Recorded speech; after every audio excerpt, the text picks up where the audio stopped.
I'd like to show you some techniques around the concept of interoperability.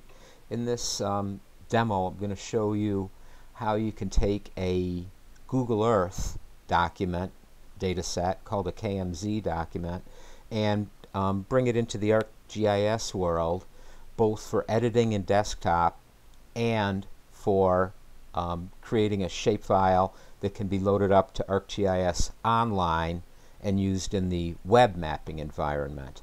So what I'm going to start with is one of my new favorite base maps, and that is the OpenStreetMap, which, starting a new project, will show the whole world.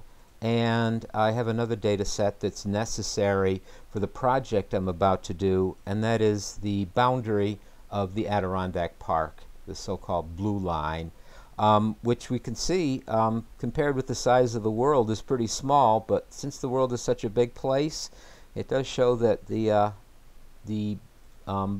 Adirondack Park is a fairly substantial chunk of New York and the eastern United States. I can right-click on this and ask for zoom to layer, and in order for better viewing, I can double-click on the so-called patch in the table of contents, ask for hollow, and choose my color of the boundary. And it really should be blue, shouldn't it? So I'm going to change the color again, the outline color, to a very nice blue. And that's the blue line of the Adirondacks. Now, what I'd like to demonstrate further is the use of a KML or KMZ file inside of the Esri environment. And I'm going to attempt to add a KMZ, but it actually is not. It is in this folder, but it's not visible in the Add Data window or the Add Data dialog box. I need to do a special operation on the KMZ. So the interoperability isn't, even though it's very strong and very useful, it may not be completely transparent in every case. So what I'm going to do is I'm going to use the tool called Search for Tools, and I'm going to find a tool, and I'll just search on KMZ. I'm going to search for a tool that allows me to convert from a KML or a KMZ file to a layer, which would be a data set that's usable in the Esri ArcGIS environment. And later I can convert it into a form that can be loaded up to ArcGIS online. So I'll ask for this particular tool. I have to track down the database of leantos in the Adirondacks, which I do want to use, and they'll show up momentarily. For the output location, I need to specify here the folder that it's going to go into, not the file name. And this is one exception to the way that folders and data are usually organized and managed and presented. So what I need to do is move up a level and select this as the location rather than the file. So I have a folder here, and I'm selecting the file, and now what it's going to do is it's going to put the output data set into this folder with that name, and it should be it should arrive momentarily.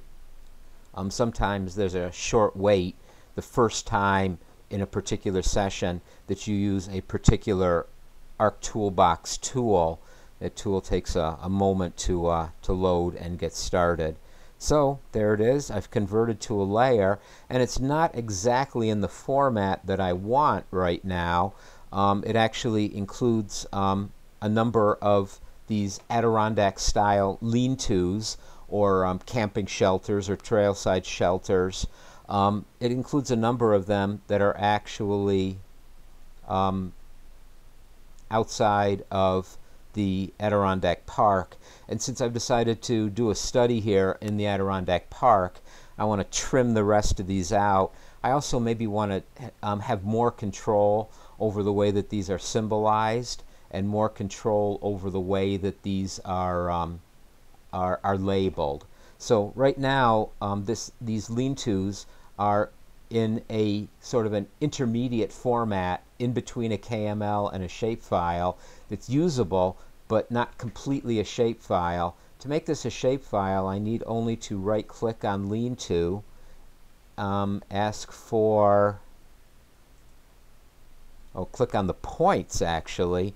So there's a more complex file structure set up for this layer type file, which is the intermediate file between KML and shapefile. If I click on the points that are part of this data set, which are the entire data set actually, right click on it, I will have the choice of saying data, export data, and now I need to just pick a location, and I'm going to call this data set lean-to,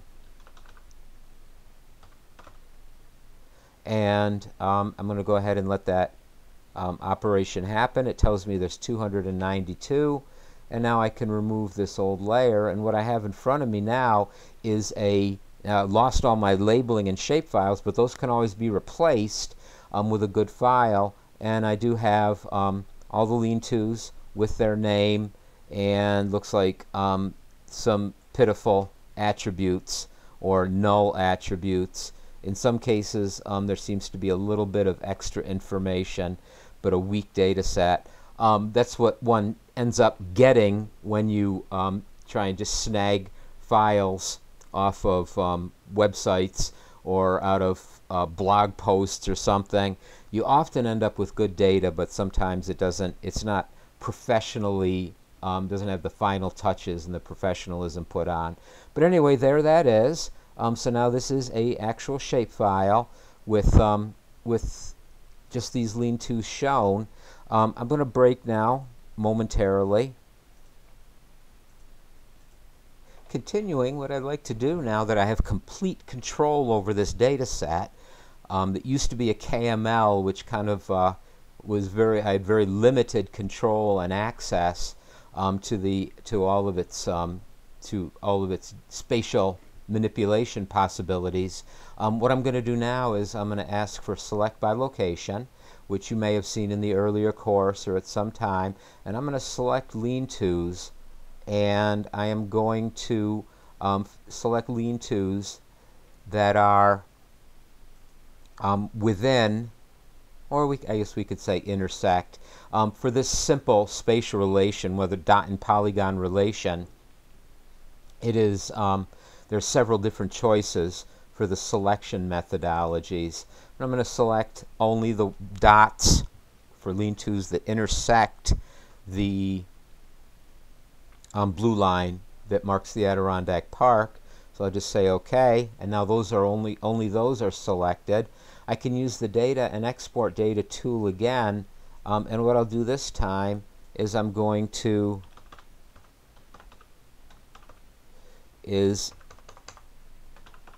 export a new shapefile that's only the Adirondack lean-tos, and I'll say yes, and now I can remove the statewide lean-tos, and I have only those lean-tos in New York State.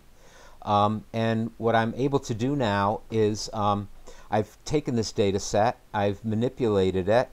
If I were really to feel like I had a lot of time on my hands, I'd probably go ahead and throw away some of these attributes to shrink the file before putting it into ArcGIS Online, because the file size is what determines the cost, if you remember that concept, the cost of storage of this data set. But there doesn't seem to be really too much. This is a very small data set, even with the extraneous columns or fields in it. So I'm just going to leave that alone for now. What I should do next is to, in order to prepare this for being sent to, well, first I actually should close this particular project to get rid of the lock files and any conflict between ArcGIS Desktop and the and anything else. Still hasn't, there it goes, it just let go of everything. So what I can go ahead now and do is prepare this to be sent to ArcGIS Online, and I can say send to a compressed or zip folder, and it only comes out to be 11 kilobytes when it's compressed. So it's clearly a most of this file is null and it gets squeezed out. So this isn't going to cost very much storage in ArcGIS Online. So now what I can go ahead and do is I can pause for a minute. Moving on to the content section of my ArcGIS Online, the file is now ready to load up into the cloud, so to speak. And I think for the moment I'm going to put this into my my home directory. I need to only say add item.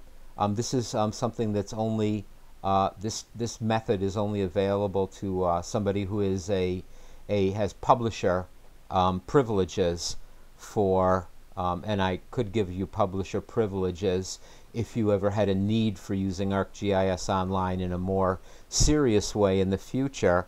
But what I can go ahead now and do is find that Adirondack leanto zip archive.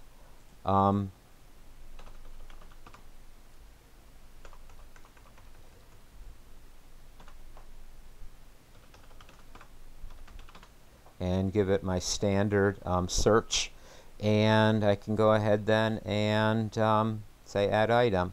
Oops, I can't use, it will not take a dash, it can only take an underscore. So now I've almost got this ready, and momentarily I should be able to see it in my content. And there it is, and I'm going to go ahead and not share the shapefile, but I am going to share the Adirondack leanto with everybody, and anybody who searches on the term leanto or Zolwig data should be able to find this. And that's how we can go from some vague place out on the web somewhere into a data set that can actually be used in ArcGIS Online.